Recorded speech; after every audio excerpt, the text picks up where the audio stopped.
नमस्कार दोस्तों, स्वागत है आपका फिर से अपने इस YouTube चैनल में। आप हमें इस चैनल पर काफ़ी ज़्यादा सपोर्ट कर रहे हैं। आपका सपोर्ट इसी तरह बना रहा तो जल्द ही हम 1000 सब्सक्राइबर भी पार कर लेंगे। दोस्तों, अपना इसी तरह से सपोर्ट बनाए रखें और हमारे चैनल को सब्सक्राइब करते रहे। आपके कमेंट भी हमारे लिए बहुत ज़्यादा महत्वपूर्ण है, क्योंकि आपके कमेंट हमें सर्च बार में सबसे ऊपर लाने में बहुत ज़्यादा हेल्प करते हैं। साथ ही हमारा मोटिवेशन बन के हमें और नई नई अच्छी अच्छी कहानियाँ लाने के लिए उत्साहित करते हैं। जो भी मैं आप लोगों तक कहानियाँ पहुँचाता हूँ वो मेरे सब्सक्राइबर मुझ तक पहुँचाते हैं, और वो कहानियाँ मैं आप तक इसलिए पहुँचाना ज़रूरी समझता हूँ क्योंकि उन कहानियों से आप कुछ सीख सकते हैं और उन कहानियों को देखने से आपको इस दुनिया को भी जानने को मिलेगा।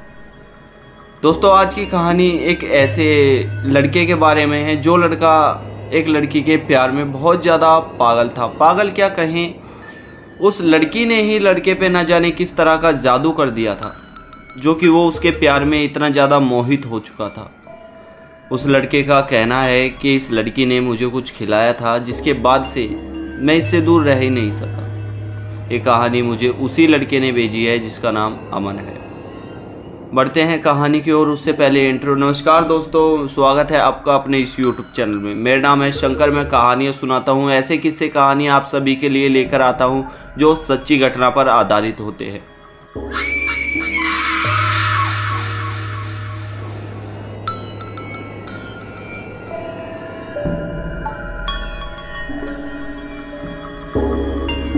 अमन बचपन से ही अपनी गैंग का, अपने ग्रुप का एक पॉपुलर बॉय रहा है, क्योंकि अमन से सभी इम्प्रेस हो जाते थे। अमन का बोलना, अमन का स्टाइल और अमन का तरीका सभी को बहुत ज़्यादा पसंद आता था। इसी तरह से अमन सभी को इम्प्रेस कर देता था। अमन, मैं कहूँगा, एक प्ले बॉय टाइप का लड़का था कि जिस किसी लड़की को मिला उसी को फंसा लिया, उसी से बात करना शुरू कर दिया। लेकिन अमन की एक पहले गर्लफ्रेंड थी, अनुषा नाम की। उसे प्यार से अमन अन्नू कहता था। हम भी इस कहानी में अन्नू ही लेकर चलेंगे। अन्नू अमन से बेहद ज़्यादा प्यार करती थी, लेकिन अमन के नेचर को देखकर अमन की बातों से यहाँ कुछ लड़ाइयाँ हो गई, जिसकी वजह से बीच में ब्रेकअप हो गया था। अन्नू अमन के पास दोबारा आना चाहती थी, लेकिन अमन शायद अब अन्नू से बेहद दूर जा चुका था, क्योंकि अमन को नई नई लड़कियों का शौक लग चुका था। अमन जिस किसी लड़की से भी मिलता उसी से बातें करना शुरू कर देता, उसी के साथ घूमता फिरता, उसी के साथ अपनी लाइफ एंजॉय करता। लेकिन कहीं ना कहीं ये बातें अन्नू को हजम नहीं हो रही थी। एक दिन अन्नू अमन को फ़ोन करती है, अमन से कहती है कि अमन प्लीज़ मुझसे एक बार मिलने आओ, मुझे तुमसे कुछ ज़रूरी बात करनी है। अमन अन्नू से मिलने चला जाता है, सोचता है कि गर्लफ्रेंड थी, बात करनी है तो चलो मिल ही आता हूँ। एक रेस्टोरेंट में बैठे होते हैं। अमन खाना ऑर्डर करता है, कहती है कि नहीं, मैं घर से अपने हाथों से कुछ बना कर लाई हूँ, तुम खा लेना, अभी क्या ही ऑर्डर करोगे तुम। अमन कहता है कि अच्छी बात है, तुमने कुकिंग कब सीखी, मुझे तो पता ही नहीं चला। अगर ऐसा है तो अब तो तुमसे शादी करनी पड़ेगी। फ्लर्ट करने लगता है, अपनी बातचीत करने लगता है। रेस्टोरेंट में कॉफ़ी वॉफ़ी पी के वहाँ से उठकर चले जाते हैं, एक पार्क में जाकर बैठते हैं। अनु टिफ़िन खोलती है और जो पहला ही निवाला था वो अमन को खिला देती है।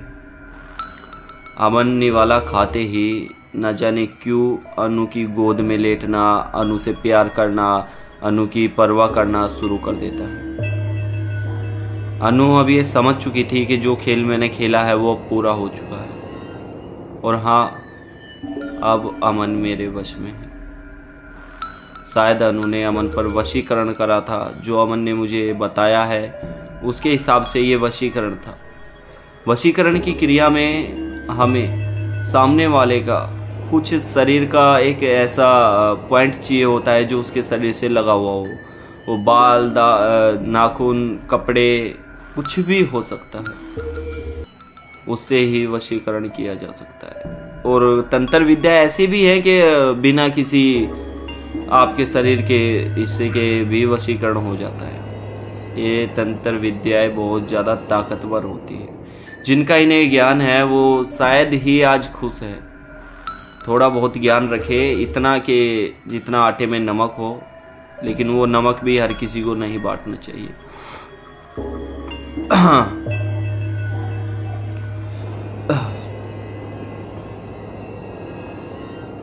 अमन अब अनु की इस जाल में बुरी तरह से फंस चुका था।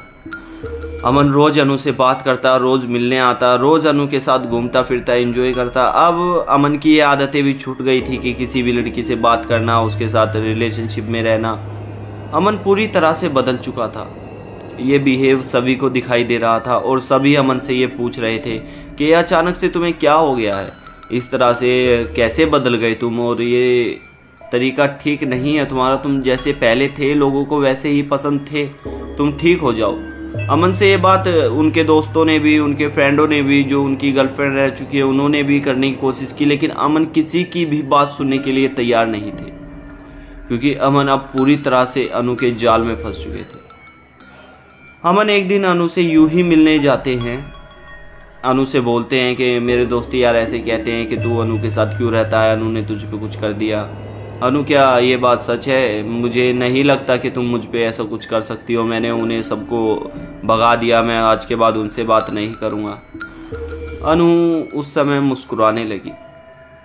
ये मुस्कुराते हुए अमन के दोस्त ने देख लिया, जिसका नाम तरुण था। तरुण ये बात देखने के बाद ये समझ चुका था कि हाँ, अनु ने ही अमन पर कुछ करा है। अगले ही दिन तरुण अमन के घर जाता है और अमन की मम्मी से बताता है जो भी बात अमन के साथ हुई है, कि आंटी अमन अब ऐसे ऐसे करने लगा है, अमन उसके प्यार में पूरी तरह पागल हो चुका है, अमन ऐसा लड़का नहीं था, शायद उस पर कुछ किया गया है या उसके साथ कुछ हुआ है।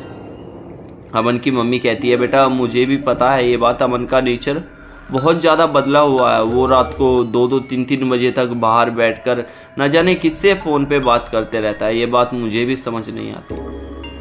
तरुण कहता है आंटी कल हम एक पंडित के पास चलेंगे, मैं किसी को जानता हूँ जो इन तंत्र विद्याओं का काट भी करता है और किसी पर अगर करवानी हो तो वो भी कर देता है। अमन की मम्मी कहती है अगर बेटा तुम्हें शक है तो तुम अमन के बारे में बुरा नहीं सोचोगे, चलो हम दोनों चलेंगे। क्योंकि तरुण अमन के बारे में हमेशा अच्छा ही सोचता था और घर वालों को भी पता था कि हाँ, तरुण अमन के साथ कभी गलत ना ही करेगा ना ही होने देगा।